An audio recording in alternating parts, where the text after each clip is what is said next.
All right, so Worth It came about, I first started writing the song back when Heartmouth was just a solo gig. And that was about the time that you guys started hanging around and coming out and we started writing some stuff. And Worth It, it's funny, I was actually listening back on the Dropbox link to the first initial demo that we had for it. So different. It's god awful. Like, that song went through so many changes. Like, thank God y'all came around because like the final version now, compared to how it initially started off, was crazy. Like we had this whole bridge section that's not there anymore, for the better. The chorus has been kind of revamped. We put this drop at the end of the choruses, the first two, and it works a lot better that way. I feel like the response has been really nice so far from everyone. So essentially, Worth It came about. I was on a bike ride with my dad. 2 summers ago, we used to do these bike rides together a lot. We go on like 20 and 50 mile rides, and I would constantly try to beat my last PR each time and try to get faster and faster. And there was this one day we were battling a pretty tough headwind, and I was just having one of those days where like I was just, everything was getting under my skin. Like the wind was blowing and like really slowing me down. It's always those same kind of days, you know, those days when like the last straw is like when you get your belt loop hung on like the doorknob and it just makes you want to just rage. It was one of those days when I was on a bike. Neither way, basically my dad just told me like, hey, you just gotta be. Some days are gonna be like that. You gotta roll with the punches. And it just turned out being really great life advice. And essentially what I got out of it was not just for the bike rides, but just sometimes you gotta slow down, look at what's around you, and just appreciate it. And if you got something to say it, because we're never promised tomorrow. We move on to the recording process. So it's kind of a crazy little thing. Casey had like an original idea for this song, and we kind of worked on it for a bit. We recorded some different parts. We do all the recording and producing ourselves at this point. Room right back there. That's our home studio. Home studio. We recorded a lot of stuff, and we had a direction we were starting to go in, and we all got together one night. We were just kind of like, you know what, let's change and let's try some other stuff. It needed more energy. It was like, it was almost there, but it just wasn't like impactful. You showed me some song. What was that song? The song Young by Parachute. Yeah, and it had that, it had like a drop. Yeah, it had a drop in it with a trumpet, and it was just really cool. And we were like, you know what, maybe we ought to. I just realized. Let's rethink about how we approach this. Sorry, I just realized now that the song is out, I forgot to add trumpets. That was the whole thing. You wanted me to add a trumpet. I think that's what I'm about to. Anyway, so we kind of changed directions with the song. Pretty better. Recording with Casey's pretty easy. I just kind of sit there at the computer and hit record. And if you can handle me being a diva. He's not really that big of a diva. He thinks he is, but he's not. I'll take that. So we worked on it, recorded it. Once we got something we were happy with, we started mixing on it. Took us a couple days. We spent a day on the mix and then a day on revisions, and then that was it. And then we sent it off to mastering engineer.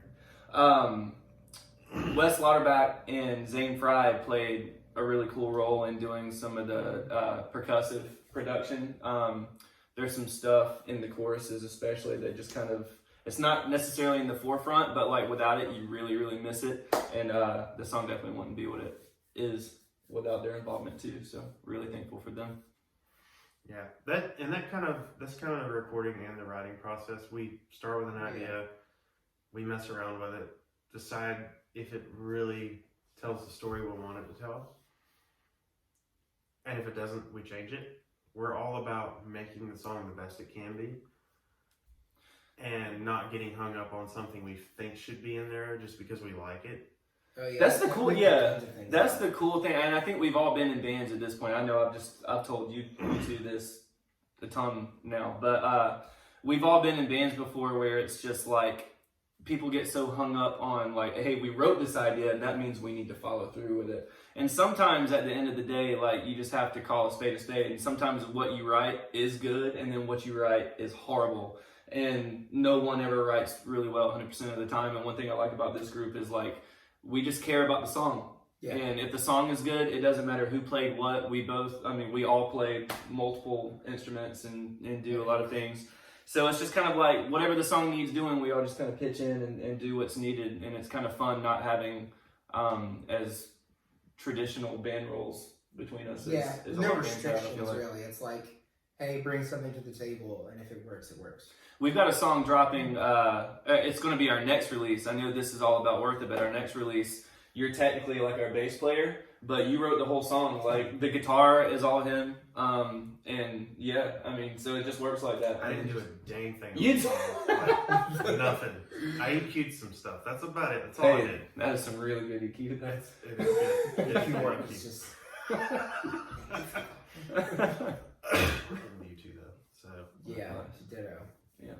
Well, it's very freeing. I think like touching on all those things, the writing, the recording, the song itself. Like this was the first song that we all fully worked together as a team to complete and to finish and bring it to where it is now.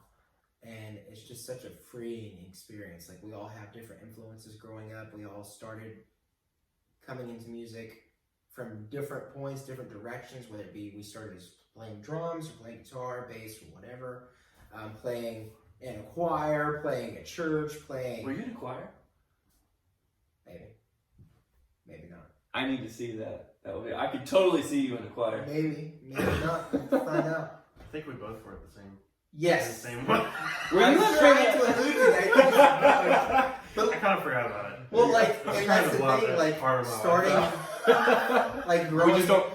It's like I was first chair trumpet all 3 years in middle school. Yo, I wish I stuck with that. That would have been great for the song. It would have trumpet been. on that. I don't remember anything Saxophone about great trumpet. for trumpet solo. Saxophone. We don't have it now. Saxophone is next on my list. Yes. If I learn like the next new instrument I spend time learning is going to be saxophone. Exactly. We all come from different ends of the spectrum and have different influences, different likes and dislikes and things as we've grown up as individuals, as musicians, and as people in general, like that have molded our likes and dislikes, and we all have a very similar... We have similar tastes, but we also don't at the same time. Yeah. There's some things that I could probably show them that'd be like, what the heck is this? And There are things that I get really excited about that like people like Bon Iver and stuff do that Oh, I get exactly. crazy Some about people that, are like... that like I feel like some people would just like fall asleep over. Yeah, and that's the cool thing about it is that we're taking all these different elements of things that we love and bringing them together and putting it together into something. One thing I love at this point is like I feel like we answered all the questions like a good 20 minutes ago, and now this is like a therapy session that we didn't know we even needed, and there's no therapist there. That's just